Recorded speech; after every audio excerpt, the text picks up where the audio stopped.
Now, President Akufo-Addo has nominated a new minister for the Western region to replace the current minister, Dr. Akufo-Addo. In a letter to Parliament, the president indicated he is nominating the current Deputy Aviation Minister, Akufo-Addo, as new Western region minister.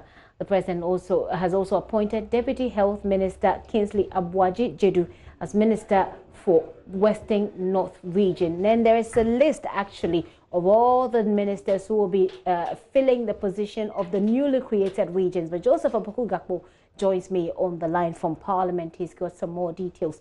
Hello, Joseph. Joseph, if you can hear me, we do have a list here, but from your end, run us through, the list of the newly nominated ministers, those who are filling the position for the newly created regions. So the president in his letter indicates that he's appointing Mrs. Evelyn Amakumi Richardson as the minister for the Bono region, Kofi Amwakohene, who is the MP for Atebubuamanten, will be the minister for the Bono East region, Salifu Adam Brima, who is the MP for Salaga, would be the minister for the Savannah region. Solomon Namlet-Boa, who is currently the deputy minister for the northern region, will be the minister for the northeast region.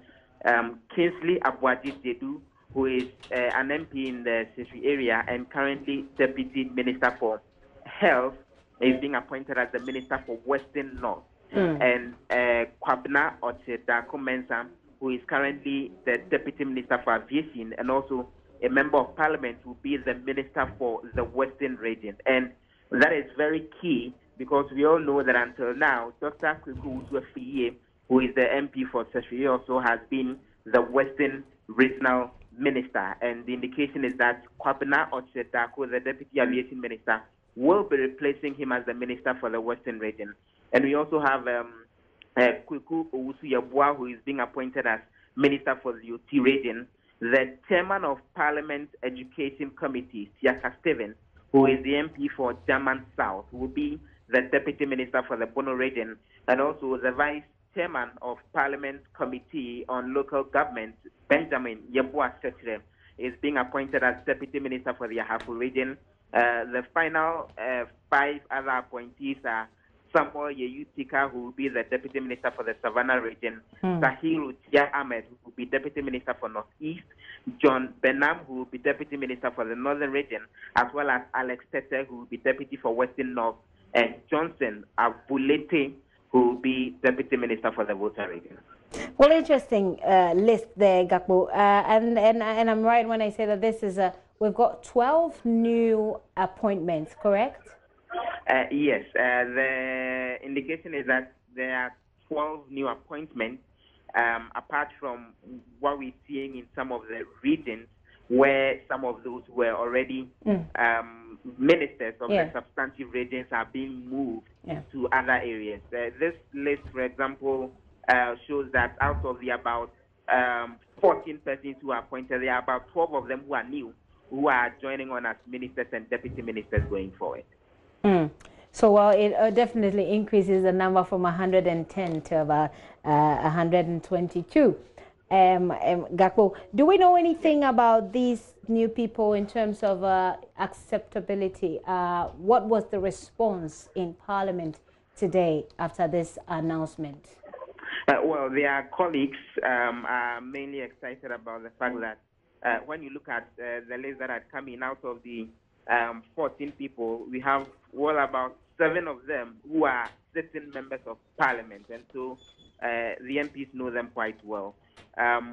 So the MPs have actually, the nominations have been referred to the Privileges Committee of Parliament, and we are expecting that any moment from now, the Privileges Committee will go through the processes and come back to the House with a report on whether or not they should be approved. But for a lot of the MPs, they think that these are folks that they know, and chances are high that they will eventually get the nomination. But right on the floor, the minority chief whip, Muntaka Mubarak, was drawing the speaker's attention to what he says is an interesting phenomenon, quoting portions of the Constitution and indicating that as far as the minority understand the Constitution, the appointment of a deputy minister should be done in consultation with the substantive minister. So he was drawing the speaker's attention to the point that there are some of them ministers who are being appointed, like the Minister for Western North and the Deputy, both the Minister and the Deputy are being appointed at the same time, and was drawing the Speaker's attention that it may amount to an illegality because the law says there should be the prior consultation.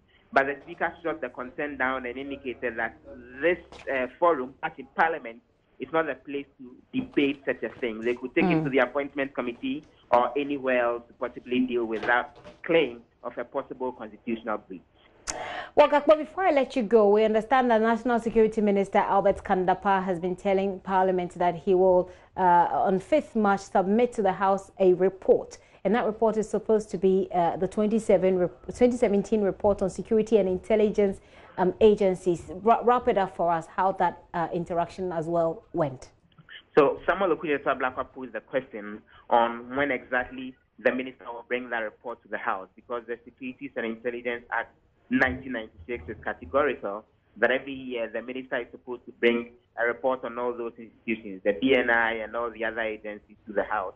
You would recall that he had written to the minister in an open letter demanding that he respects the law, and his lawyer, James Agaga, had actually written to the Attorney General indicating that in 30 days were going to sue government over a breach of the Constitution. Eventually, the minister was on the floor, and he indicated that next Wednesday he would come to the House with that particular report.